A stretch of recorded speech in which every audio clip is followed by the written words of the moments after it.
नमस्कार। देश न्यूज के खास कार्यक्रम रियल एस्टेट की रियलिटी में आपका स्वागत है और मैं हूं आपके साथ मनीष कुमार। उत्तर प्रदेश के नोएडा में भूमाफियाओं पर कार्रवाई शुरू कर दी गई है। नोएडा प्राधिकरण के सीईओ ने भूमाफियाओं के खिलाफ में एक मुहिम छेड़ी है।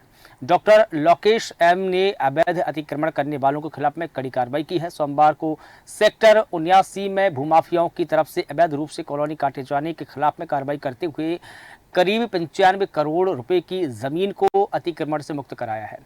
नोएडा प्राधिकरण के सीईओ डॉक्टर लोकेश एम के निर्देश पर वर्क सर्किल 6 में तैनात अधिकारियों ने प्राधिकरण की कब्जाई जमीन को भूमाफियाओं से मुक्त कराया है। नोएडा प्राधिकरण की जमीन करीब 12,000 वर्ग मीटर को अवैध कब्जा किया हुआ था, जिसको मुक्त करवाया गया है। भूमाफियाओं से मुक्त कराई गई जमीन प्राधिकरण के मास्टर प्लान के मुताबिक नियोजित है। नोएडा प्राधिकरण के सीईओ डॉक्टर लोकेश एम ने कड़ी चेतावनी दी है कि प्राधिकरण की अधुसूचित एरिया में जमीन कब्जाने वालों को कतई नहीं बख्शा जाएगा। उनके खिलाफ में सख्त कार्रवाई की जाएगी। नोएडा प्राधिकरण के जो सीईओ है डॉक्टर लोकेश एम ने उन्होंने कहा कि एनबीटी ऑनलाइन की जानकारी दी है। इसमें बताया गया है कि अथॉरिटी की जो अधिग्रहित की गई जमीन सेक्टर 79 में कुछ भूमाफियाओं ने अवैध रूप से कॉलोनी यहां पर बनाई थी।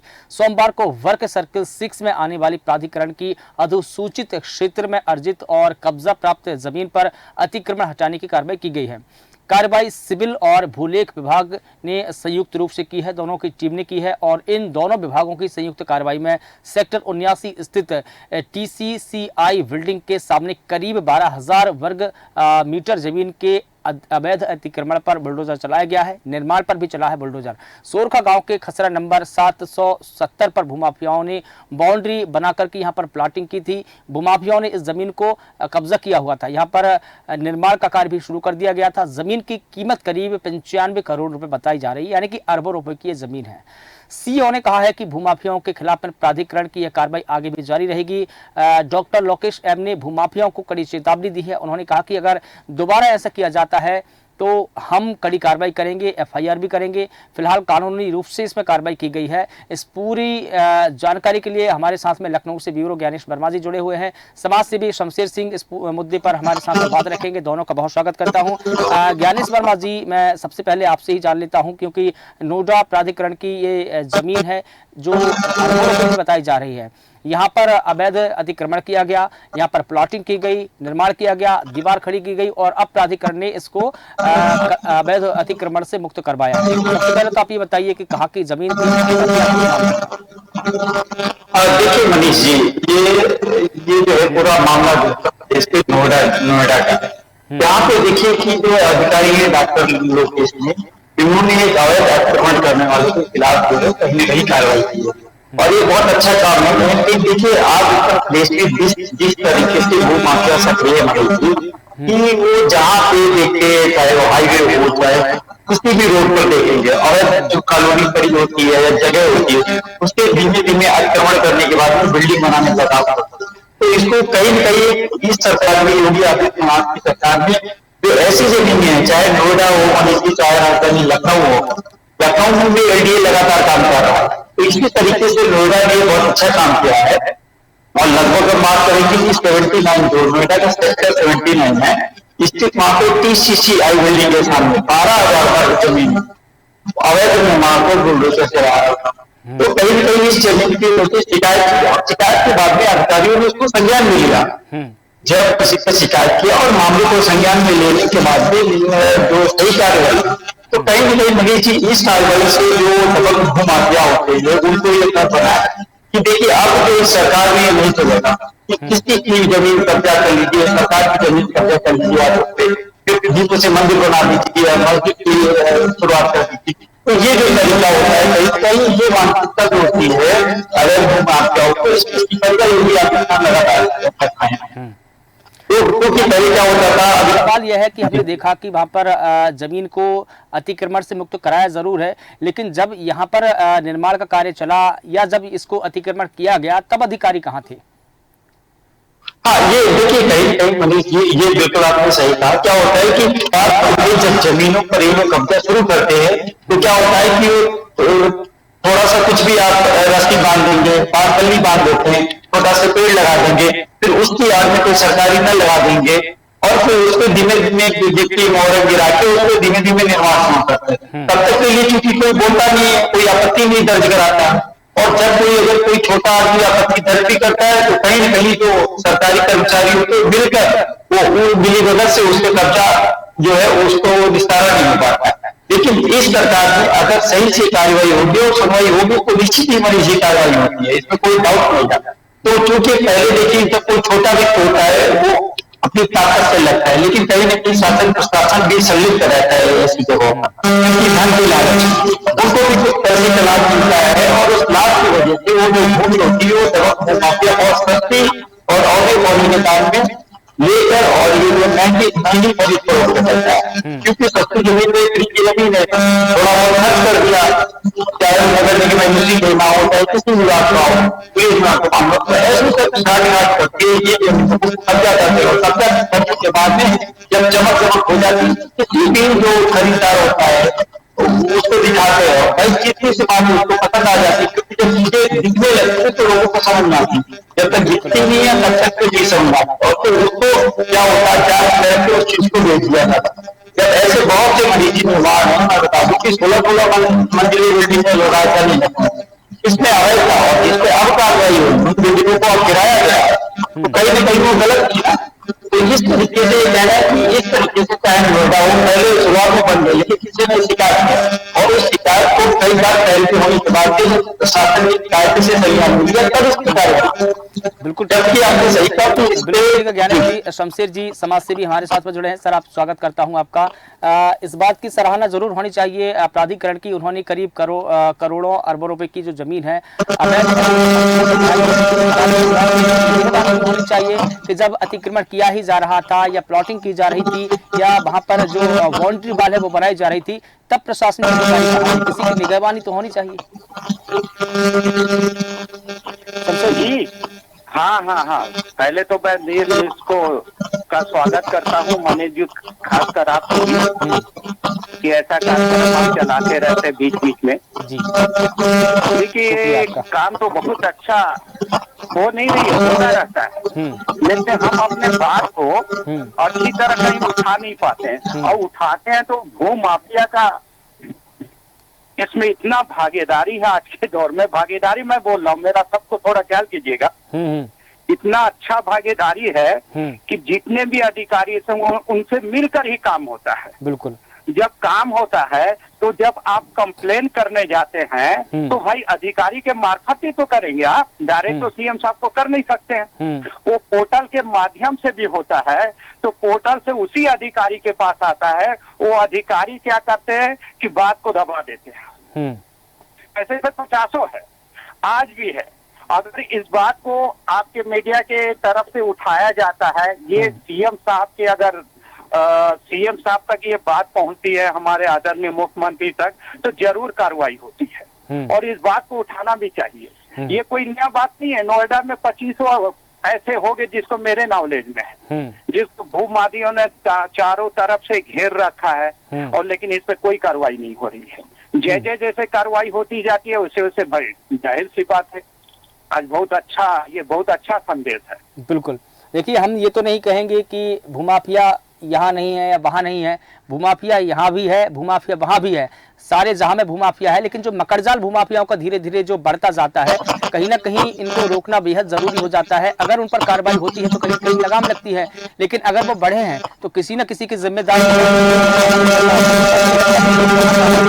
कि प्रशासन कहाँ जाता है।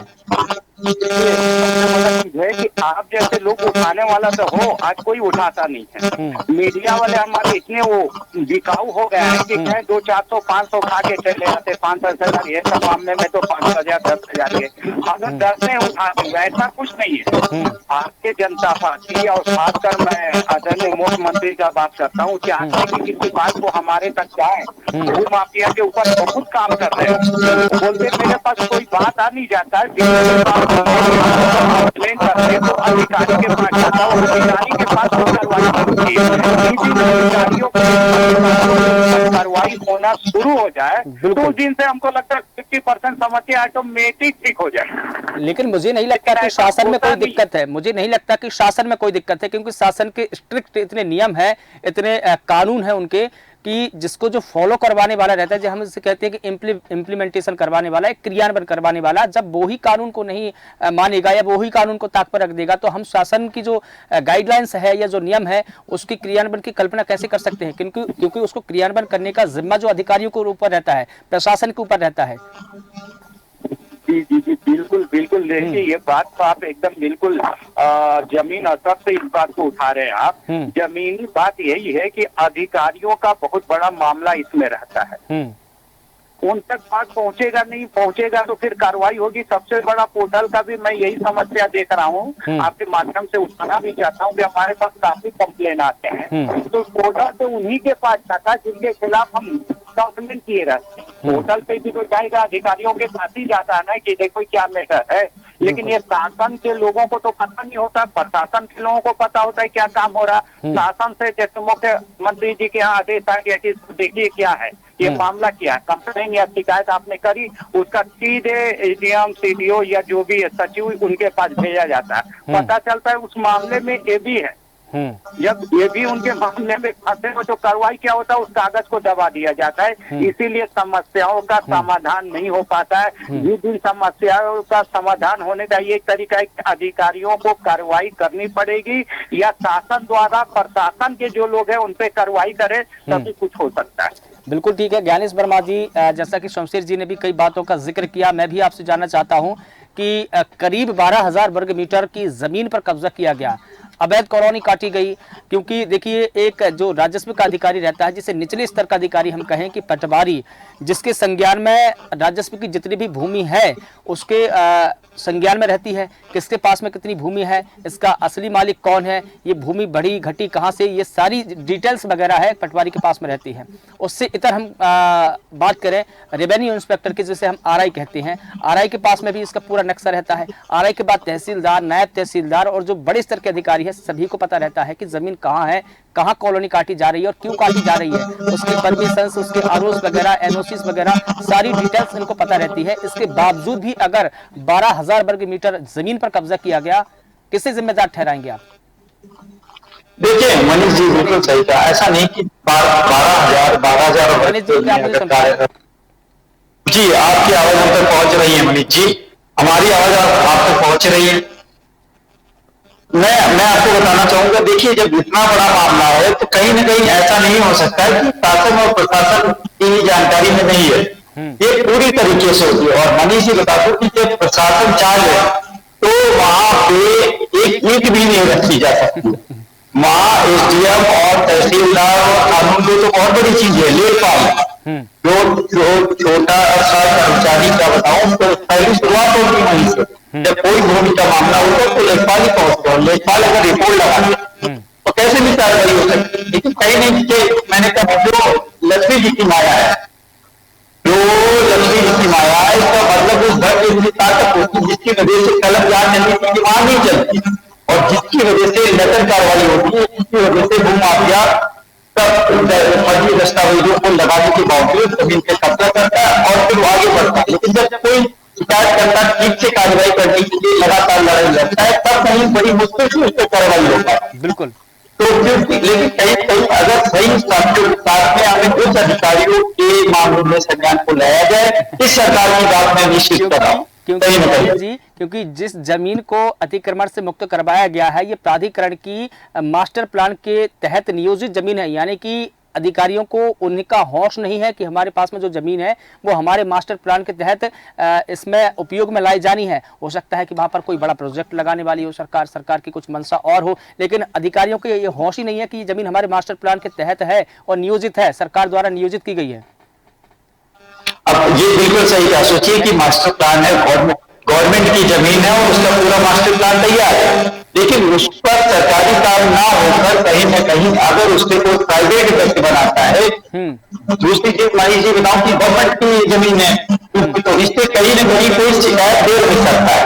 लेकिन जब शिकायत आती है तब उस पर कार्रवाई होनी चाहिए और वो कानून कार्रवाई को इतना स्लो रखते हैं लोग कि जो भू माफिया होता है वो लगातार नेपाल करता है। लेकिन जब उसको लगने लगता है कि नहीं अब इसको जो है अगला प्रशासन नहीं मानेगा तब जाके वो कहीं ठहरता है और उसके बाद ही बहुत कोशिश करता है कि किस तरीके से उसको जल्दी से जल्दी निर्माण कराता है और जल्दी से जल्दी चेन आउट कर दिया जाए। लेकिन कहीं ना कहीं आप सोचिए पुलिस कार्रवाई के लिए कितनी दौड़भाग करनी पड़ी, कितनी हत्या देनी पड़ी होगी, तब जाके उसको गवर्नमेंट ने समझा दिया और तब कार्रवाई। मैं बता दूं कि मनीष जी चाहे वो नगर निगम हो, चाहे एनजीओ हो, चाहे जेडी हो, अगर वो चाहे तो गवर्नमेंट को कोई भी एक कदम नहीं ले सकता है। लेकिन कहीं न कहीं उन दुष्ट अधिकारियों की वजह से ही जो डबल भू माफिया है, भू माफिया है जो जमीन के ऊपर लगातार आकर्षित रहते हैं, उन पर अगर किसी गंदा कसना है तो एक बार जब तक कार्रवाई ठीक नहीं की जाएगी तब तक ये लोग नहीं मानेंगे। और इससे बता दूं कि कार्रवाई का मतलब है सीधा जेल होनी चाहिए, क्योंकि उनको लगता है कि मैं चलिए कोई थाना पूर्ति कर देंगे, दस्तावेज फर्जी दस्तावेज अगर बहुत ही गंभीर है जो मैं फर्जी दस्तावेज लगाऊं, मैं बता दूं कि एक जांच का मामला है जिन पर कार्रवाई होती है उन पर एफआईआर होती है या नहीं होती है या खाना पूर्ति कर दी जाती है। कई मामले हम आप डिस्कशन करते हैं और हम दिन प्रतिदिन मामलों पर डिस्कशन करने के बाद में इस बात का सवाल जरूर उठाते हैं कि जो पकड़े गए हैं और जिनसे जमीन को अतिक्रमण को मुक्त कराया गया है क्या इन पर एफआईआर होती है? खाना पूर्ति तो बहुत होती है। हाँ बिल्कुल सही कहा। उन पर अगर उन पर जांच में साबित हो गया कि इन्होंने गलत निर्माण किया है तो उसको सिर्फ गिरा दिया जाता है। अरे जिसने गिराने के बाद में हमको सीधा एफआईआर होकर हमको जेल में होना चाहिए, क्योंकि चलिए आपने जो शिकायत करता है की कार्रवाई तो मतलब यही से आपने निर्माण क्यों कराया, जब गलत घूमते आपकी संदेश आ गई आपकी जो नजर थी वो उसको लालच के चक्कर में थी ना, तो आपको कार्रवाई करनी चाहिए, आपको जेल में होना चाहिए। लेकिन गवर्नमेंट यही करती है कि चलिए ले दिया बड़ी मुश्किल से, फिर इसको थोड़ा सा बहुत कर दिया और फिर छोड़ दिया।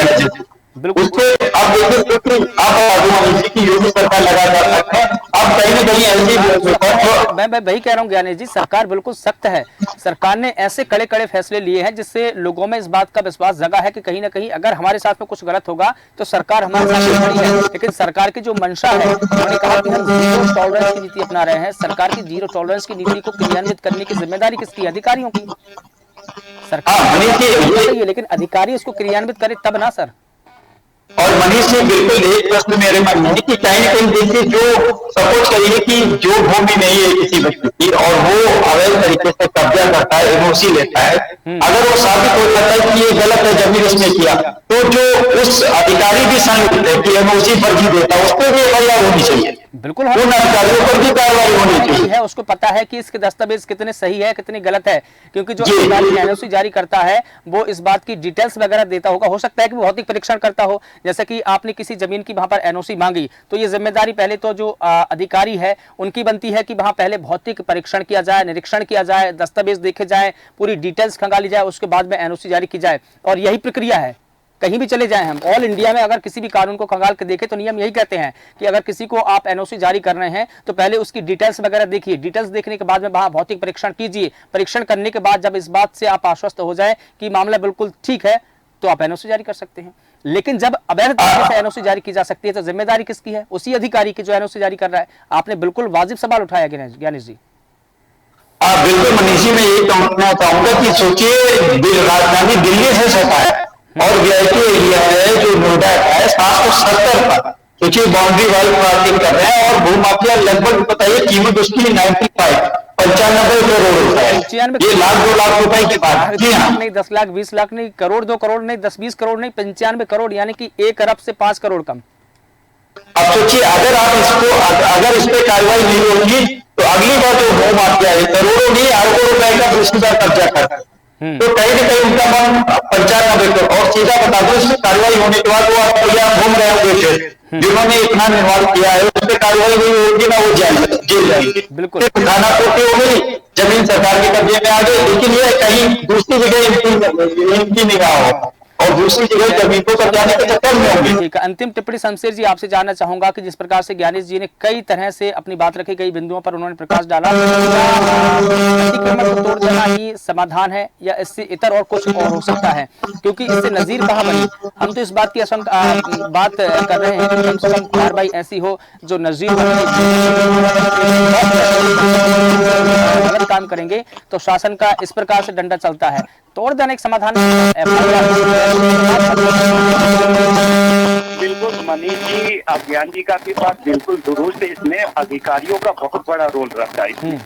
नीली भाषा तो उन्हीं का, अगर वो चाह जाए तो जैसे आपने कहा था जीरो टॉलरेंस, बिल्कुल उसी काम होता है। ये क्या करते हैं, बहुत अधिकारी मिलते हैं, मिलने का पर उनको आश्वासन देते जाइए, बहुत होगा तो 2 साल का जेल होगा, चले जाओगे, करोड़ों की प्रॉपर्टी है। इसमें सबसे बड़ा जो है प्रशासन का रोल रहता है, यानी अधिकारी लेखपाल सबसे छोटा, पटवारी कर ले या लेखपाल कर ले, इनका रोल तो सबसे ज्यादा होता है। मैं 25 तो मेरे पास कंप्लेन अभी आए हैं जो बेचारे 2-2 साल, 4-4 साल, 5-5 साल से परेशान है। यहाँ तक कि गांव गिराव में खेत कब्जा किए हुए हैं और उसमें नाम उम चढ़ गया दूसरे का। अब बताइए, हमारा चीज है, हमारे बाप दादा का चीज है, उसमें क्या होता कि नाम दूसरे का चढ़ा दिए। तो ये कहीं ना कहीं से मिली भगत है। सोचते हैं कि 2 करोड़ का जगह है, मैं ले लूं अपने नाम से, उसको सेला उसका तो केस होता रहे। बिल्कुल। और हमने कुछ दिन पहले भी एक खबर चलाई थी शमशेर जी, हमने कुछ दिन पहले खबर चलाई थी कि किसान की एक खड़ी फसल को ही नहीं काटने दिया जा रहा है, जबकि किसान के नाम पर जमीन है, दस्तावेज कहते हैं कि ये किसान की जमीन है, लेकिन जो भूमाफिया ने उसको कब्जा किया तो उसकी खड़ी फसल को नहीं काटने दिया। बताइए, इतनी हिम्मत है। बिल्कुल बिल्कुल, ऐसा बता तो रहे कि एक नहीं है, अभी मेरे पास अनलिमिटेड केस ऐसे आ 2, 4 साल, 5 साल थक जाते हैं, 10 साल थक जाते हैं, तो सेल आउट हो जाता है दूसरे को, तो उसमें कोई कार्रवाई नहीं होती, क्योंकि वो तुरंत तत्काल अधिकारियों से मिलने के बाद अपने नाम से कराते हैं, प्रोजेक्ट बनाते हैं, तो कोई दिक्कत नहीं। लेकिन वो सेल आउट दूसरे को, तो किसान बेचारे परेशान हो जाते, जिसका जमीन हो वो परेशान हो जाता, वो करे तो क्या करे। ऐसे ऐसे बहुत से जगह है जिनके अपने जगह होते हुए क्या बेचारे गरीबी की जिंदगी बसर कर रहे हैं, क्योंकि उनके पास कुछ है नहीं, करे तो क्या करे। बिल्कुल ठीक है। चूंकि शमशेर जी, अब देखिए हमारे पास में चूंकि समय का अभाव है, इसलिए इस पूरी चर्चा को यहाँ पर विराम देना होगा। आप दोनों हमारे साथ में जुड़े, अपने विचार व्यक्त किए इस पूरे मुद्दे पर, आप दोनों का बहुत शुक्रिया। बता दें कि भूमाफियाओं पर नोएडा में प्रशासन का डंडा चला है। नोएडा अथॉरिटी के सीईओ ने बड़ा एक्शन लिया है, उन्होंने भूमाफियाओं से अतिक्रमण की जमीन को मुक्त कराया है, और इस जमीन की कीमत आपको जानकर हैरानी होगी कि 95 करोड़ है। लाखों में नहीं, करोड़ में नहीं, बल्कि 95 करोड़ है। भूमाफियाओं ने अवैध रूप से यहाँ पर कॉलोनी काटी थी। इस जमीन की जो लंबाई चौड़ाई है वो करीब 12,000 वर्ग मीटर है। आप सोचिए कि इतनी बड़ी जमीन पर भूमाफियाओं ने कब्जा किया और प्रशासन सोता रहा या क्या करता रहा, ये तो एक सवाल है। फिलहाल देश न्यूज़ के खास कार्यक्रम में बस इतना ही। मुझे दीजिए इजाजत, नमस्कार।